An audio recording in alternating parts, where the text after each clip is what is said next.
Top quality और consistent performance के लिए सिर्फ सिल्वर पंप नाम याद रखना। આજે છેલ્લો દિવસ છે। દક્ષિણ ગુજરાત મુસ્લિમ સમાજે રજૂ કર્યા છે 96,165 વાંધા। યુસીસીના વિરોધમાં 3 લાખથી વધુ ઈમેલ કરાયા છે। દક્ષિણ ગુજરાત મુસ્લિમ સમાજના કન્વીનરનું નિવેદન, અસલમ સાયકલવાલાના સરકાર સામે શાબ્દિક પ્રહાર।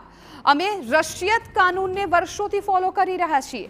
યુસીસી કાયદાથી મુસ્લિમ સમાજને ટાર્ગેટ કરાય છે। આંબેડકરના નામે યુસીસી લાવવાની વાતો કરે છે। કલમ 44 મુજબ યુસીસી લાવવાની વાત કરે છે।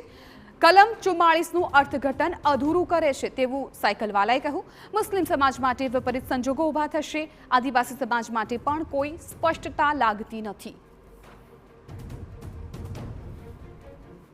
જે ગુજરાતના મુસ્લિમોને કે માત્ર મુસ્લિમ સમાજને ટાર્ગેટ કરીને આ કાનૂન લાવવા સરકાર માંગતી હોય, કલમ 44ની અંદર બાબા સાહેબે સ્પષ્ટ કહ્યું છે કે કલમ 44 મુજબ યુનિફોર્મ સિવિલ કોડ લાવવો એ પણ સમગ્ર દેશમાં સર્વસંમતિથી અને સર્વસંમતિ ના સદાય તો મરજિયાત રીતે લાવવું જોઈએ। એટલે આદિવાસી સમાજ માટે પણ અમે માને છે કે એમની કોઈ સ્પષ્ટતા નથી સરકારની। યુનિફોર્મ સિવિલ કોડ આવવાથી અમારી જે સામાજિક સમરસતા છે એ ક્યાંક ને ક્યાંક ખૂબ વિખેરાઈ જશે। અને પ્લસ અમારા જે સામાજિક સંબંધો કે ધાર્મિક ક્રિયાઓ હોય, અમારે આજે શરિયાતી કાનૂન પર દરેક મુસ્લિમ જે છે એના માટે એના મોહમ્મદ પૈગંબર એક છે, અલ્લાહ એક છે, એના કુરાન એક છે।